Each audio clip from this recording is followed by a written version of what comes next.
La ville de Lubumbashi fait face à plusieurs cas d'incendie. À cet effet, les ingénieurs en génie civil proposent des mesures préventives, des protections de tout immeuble. C'est notamment la prévention active et passive. La protection passive concerne le matériau mis en œuvre par un architecte ou un ingénieur dans son projet de construction. C'est pour limiter les effets d'un incendie pendant un temps donné, une fois que ce dernier est déclaré.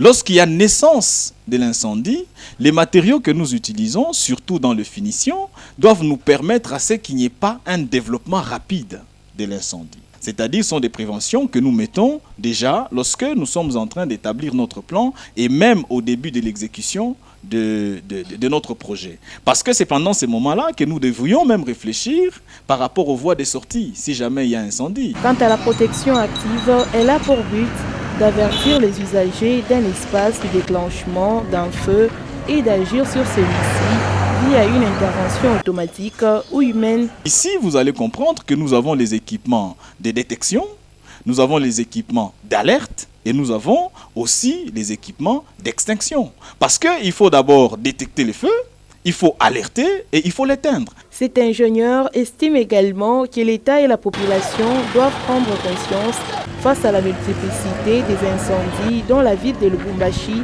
qui se veut moderne. Dans une ville moderne, on a à chaque 100 mètres des poteaux d'incendie. Ce sont des appareils hydrauliques que l'on connecte directement au réseau de la régie des eaux, comme ici chez nous, et nous avons de l'eau en permanence.